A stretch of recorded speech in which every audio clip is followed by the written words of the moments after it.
My next guest is an American entrepreneur who builds companies powered by behavioral science. He started his first company at just 14 years old. He is the founder and CEO of Xeno Sci Ventures, a brand incubator firm that owns, operates, and invests in over a dozen companies. As a regular partner to CEOs and their executive team, he applies behavioral science, one of my favorite things, to unlock brand value and accelerate growth. He's also a regular contributor to Fast Company and other leading industry publications. He's the founder of the Consumer Behavior Lab, an initiative dedicated to advancing the marketing industry through evidence-based insights. Named one of NJBIZ's, this is probably New Jersey Biz's, 40 Under 40, his companies have been recognized for 4 consecutive years on the Inc. 5000 list of America's fastest growing private businesses. Today, we're going to be diving into the behavioral triggers that some of the world's biggest brands use and how you can use them too with MichaelAaron Flicker. MichaelAaron, welcome to the podcast. Rich, thanks so much for having me. Excited to be with you. So you co-wrote the book, Hacking the Human Mind, with two-time Agents of Change podcast guest Richard Shotton. I am curious, how did you two connect and how did you decide to write a book together? So I first learned about behavioral science maybe about 15 years ago, and I was working with a pharmaceutical company trying to convince people to take their heart medication more regularly. Something you think would be so easy, Rich, but actually turned out to be much trickier. And so I've been a fan of behavioral science and an enthusiast for a long time. Richard and I met about 5 years ago when he was teaching a class by the 4As about behavioral science.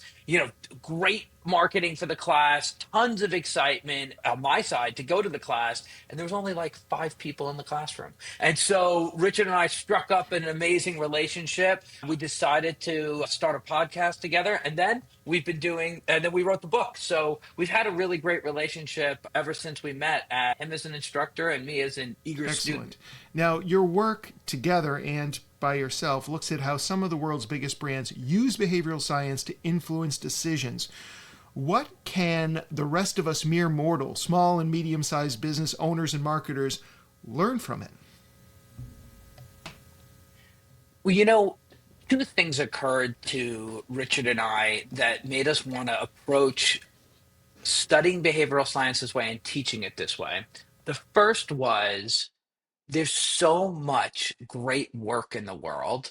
And sometimes you hear great strategists just talk about the insight they had, or an amazing creative person deliver a line that just evokes emotion. But as you say, for mere mortals, that that is, like trying to hit a home run in a Major League Baseball park. It can happen, but you really can't count on it. Behavioral science gives us a playbook to be more likely that your work's going to be more effective, to have more confidence when you turn to these insights about human nature. You're much more likely to work with human nature rather than against it. So we believe that studying behavioral science and leveraging behavioral science can make all of our work more effective. And as to why we looked at these big brands, they are running thousands of experiments. They've got lots of money in market to test and learn, and we should steal those ideas. We should use those insights that they have and apply them to our businesses and our marketplaces.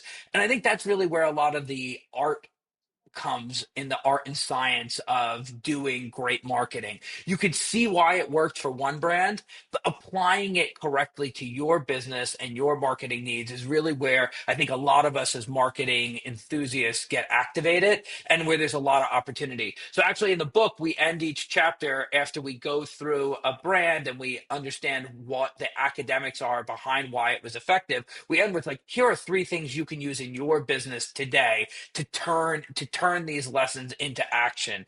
And that's been really well received, because it's one thing to hear about big brands with billions of dollars. It's another thing to learn about the academics behind it, but then thinking, okay, how do I turn this practically into use is really, I think, where we get a lot of good feedback and a lot of Yeah, excitement. absolutely. So you would suggest a few different elements from the book that we could take a look at. And the first one is the Pratfall Effect, and you used Guinness, which great product right off the bat, especially if you're right there in the factory. So let's start with the Pratfall Effect. Can you share with us what it is and how has Guinness used it effectively. Absolutely. So, as you set it up, it's sometimes hard to remember the name of the bias, the academic study behind the bias. So we always tie it to a brand that's got some famous work in market. It helps you remember it. So it's the late 1990s. Guinness is feeling a slowdown in their sales, and they go out to for an agency review, and they're looking for the next big creative idea that's going to power the brand. And one of the agencies that submits for the pitch is AMV, and they come up with this insight that what's unique about ordering a Guinness at a bar? Everybody's at the bar, everybody makes their order. You get cocktails, you get wine, I get a Guinness. What the universal experience of Guinness drinkers are they're waiting longer for their drink to show up because everybody else gets their drinks and their stout is still settling, the head is coming down, and then the bartender pulls a little bit more Guinness into the glass. And so brilliantly they came up with the campaign, good things come to those who wait. And they are making a focus on the insight that when you order a Guinness, it can take a little bit more time. That's going to mean it's got more quality, it's got more flavor. And that it came from some really interesting behavioral science research. The study that really brings us to life most clearly comes from 1966. Harvard psychologist Elliot Aronson runs a very simple study. He records someone taking a live quiz, but he gives them all the answers. So the person that's taking the quiz is answering the questions and he's getting this right, he's getting that right. He gets 92% of the questions right. And then as he finishes, he by mistake spills a little water on himself. And Aronson takes that exact video and he shows it to two different groups of people. Group one sees the entire video of the 92% quiz getting done exactly right, including the spill of water on himself. And the other group sees the same exact video, but he cuts it before the spill occurs. And the question that he asks the group is how likable, how relatable is this person answering the quiz? The group that saw the blunder was rated the contestant as 45% more likable. Now, that's not rational. It's just human nature that when you see a small blunder, you see a small flaw, it creates an endearment with that person. And the study shows that that's true. Guinness takes this and brilliantly applies it, but this is not the first time a brand has revealed a small flaw in order to become more relatable and more likable. Avis very famously in 1962 said, "We're number two, so we've got to try harder." Or Listerine used a campaign nationwide, "The taste you hate twice a day," implying it must be so effective because it tastes so bad. So revealing these little blunders, these little flaws, is part of what great marketers do to become a little bit more likable, to disarm the buyer a little bit and break through the clutter. And the real A plus, the cherry on top, is when you can do this trick, but reveal a mirrored strength. So the reason that good things come to those who wait is so killer is because it doesn't just say, yeah, you're waiting longer for a beer. It's telling you that you're getting a higher quality product with it. So that's the teaching behind why showing a small flaw can make you more relatable to your Years ago, I buyers. remember talking to a keynote speaker who's been on the show before, and Marcus Sheridan, and we were actually watching another presenter on stage who had all these photos of him with presidents and talking about how awesome he was. And Marcus turned to me and this guy doesn't seem to know what he's doing. He's already on stage. He's already elevated above us. Half of the audience, at least all the men, dislike him because he is where he is and we are where we.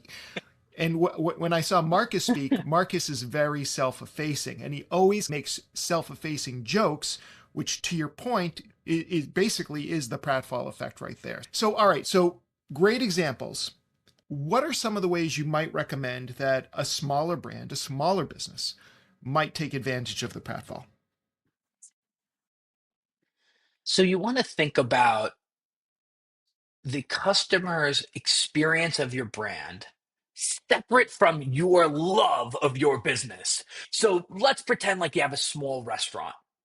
You might call out that we have a little bit longer wait times, but that's because we have all home cooked food or we don't use any preservatives. So you want to think about, rather than saying we're the best Mexican restaurant on this side of town or we are have the freshest ingredients, people will hear that and they may believe you, but you can be more endeared to them if you acknowledge something that is an obvious flaw, an obvious problem, and then show them the mirror strength of that. So I think what we've seen is sometimes for smaller businesses or for smaller marketing teams, they can only see their love and passion for the brand, and sometimes taking one big step out of the business and saying, well, what does everybody who's working with you obviously sense, and that helps create the opportunity for you to really show a flaw but make it into a mirror. Yeah. I just heard someone recently say it's not a bug, it's a feature. And so it's just all how you look at it, and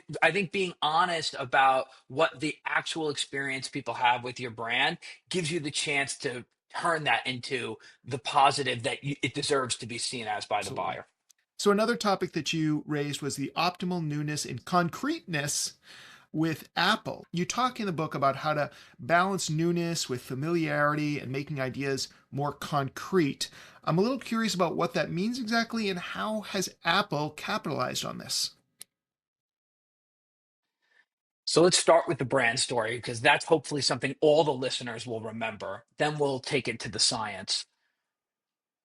You may have watched it live or you may have seen a photo of it, but you can imagine Steve Jobs up on stage in his black t shirt, and out of his pocket, he pulls the world's first iPod. And when he holds it up on stage, he says, imagine 1,000 songs in your pocket.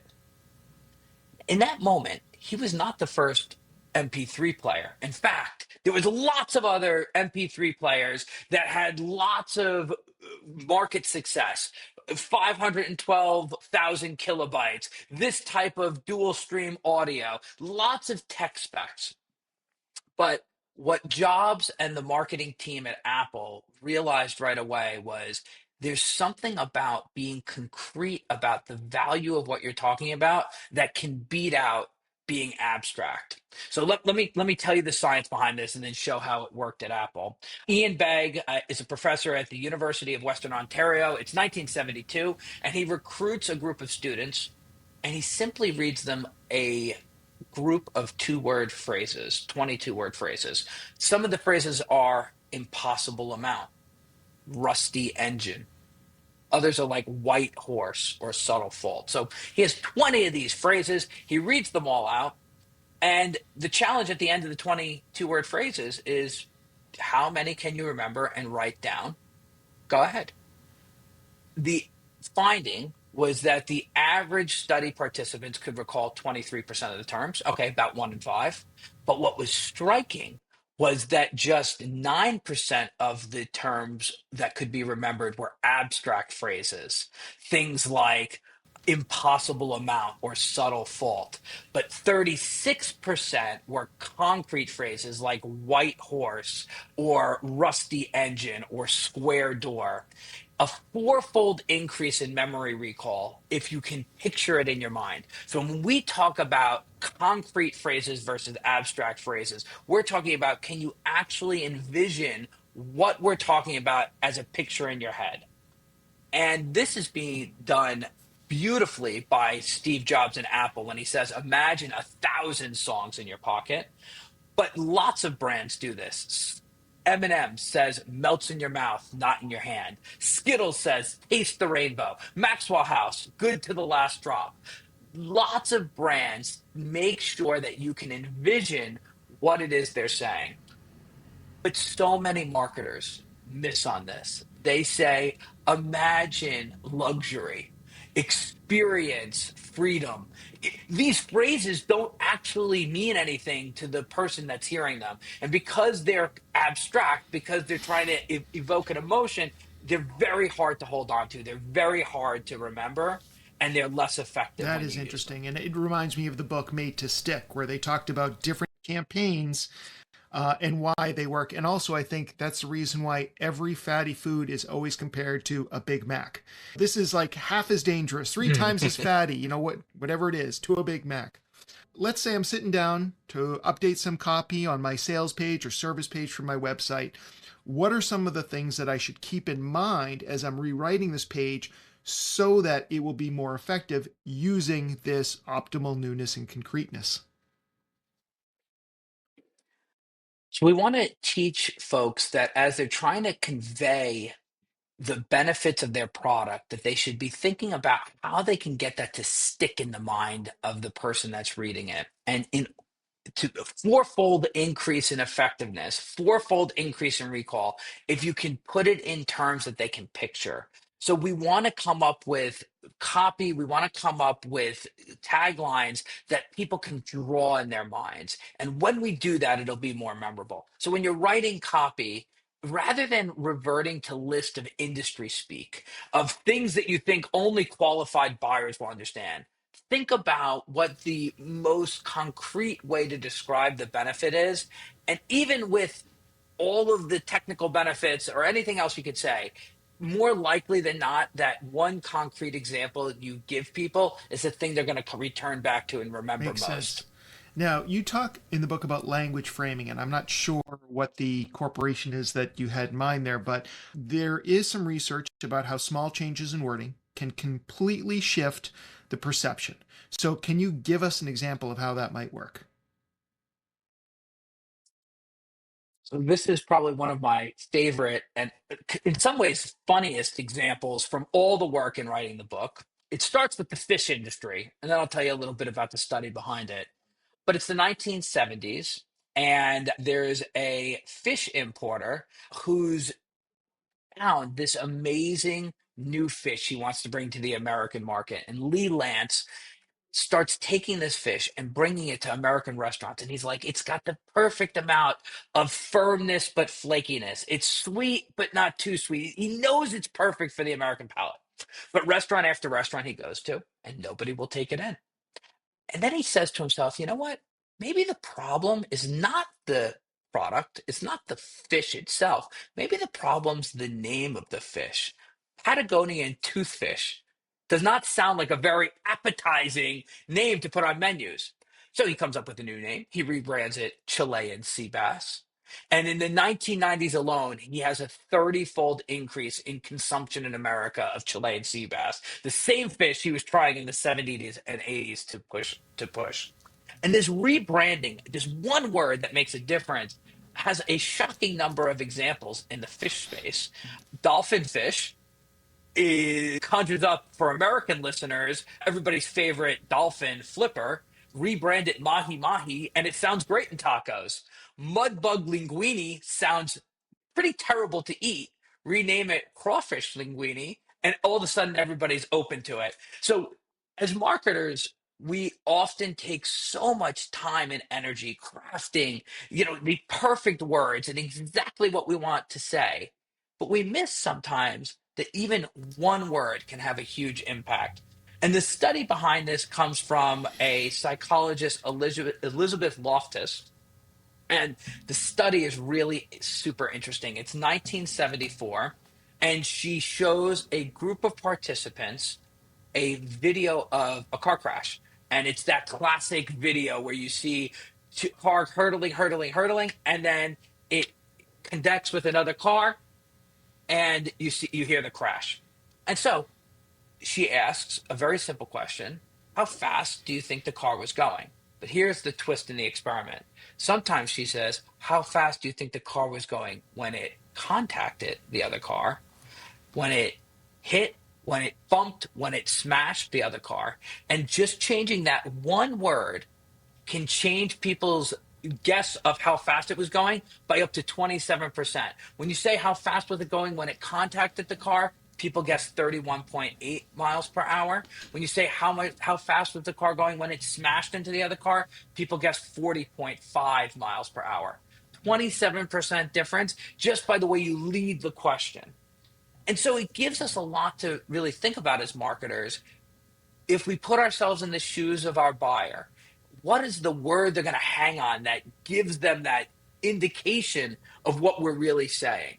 And if we're really clear about that, we can be really effective in guiding people All to right. believe things. Now let's shift gears and talk about a company that you have, a company by the name of Wello, and this comes down to the idea of rhyme and believability. And so I've heard this before. I'd love to hear how you came up with it, but you've applied this idea of rhyme and fluency to your own brand. How did that influence the way that you named it or positioned it in the marketplace?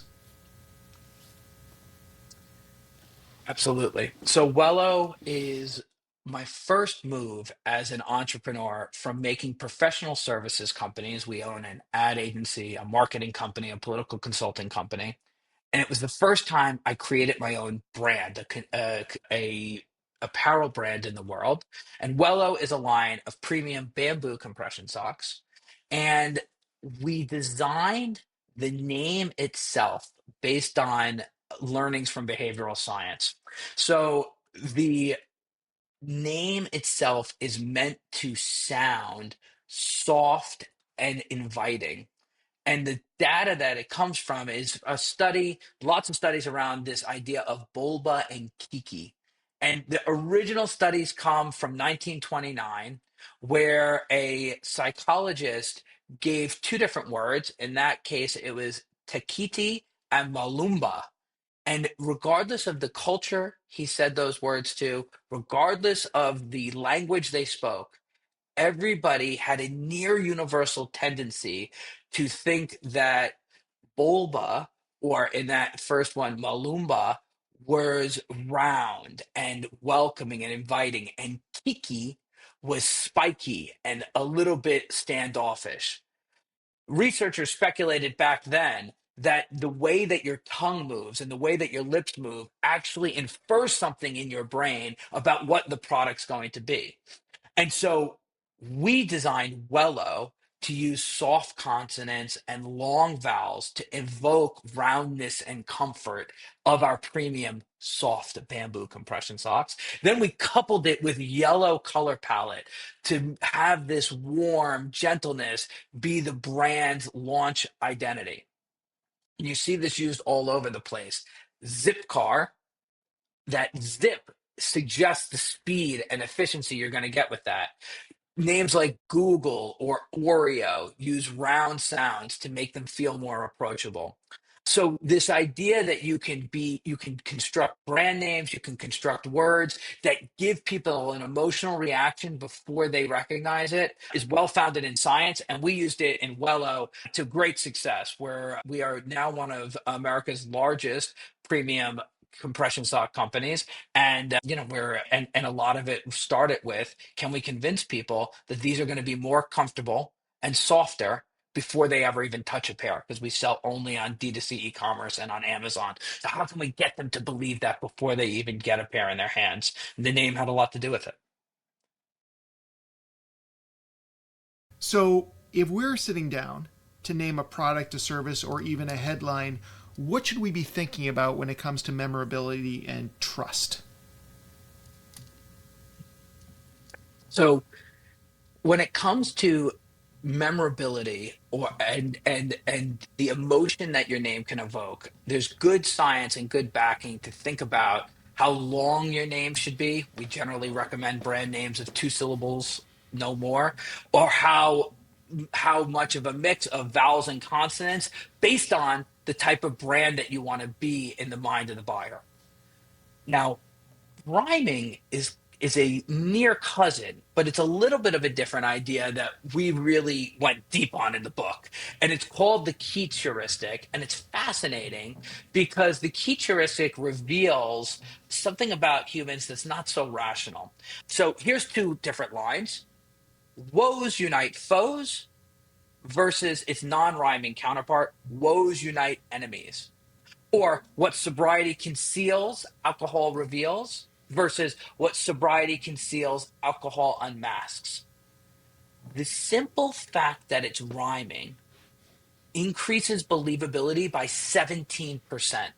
The Keats heuristic was a set of studies done by Matthew McGlone. He goes to a lot of effort to show in a number of different studies that simply rhyming increases believability. And that's not rational, but it might make sense. The easier it is to process, the less brain cycle it takes to understand, your mind is inclined to believe that it must be more believable.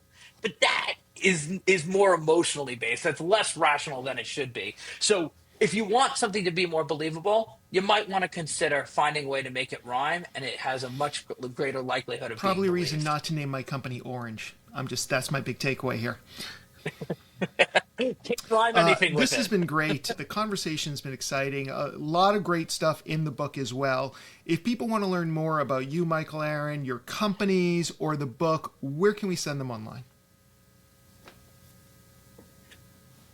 The podcast that Richard and I run is called Behavioral Science for Brands. You can find it on Spotify, Apple, or anywhere you stream your podcasts. But the organization that I think most applies to our conversation today is called the Consumer Behavior Lab. And as you might guess, Rich, it's www.theconsumerbehaviorlab.com. And there you can learn about the book, you can learn about the podcast, and you can learn about all the ways we work with brands to help them make their marketing more Awesome. effective. We'll have links to all of those in the show notes, so be sure you check it out. MichaelAaron, an absolute pleasure. Thank you so much. Thanks for having me, Rich.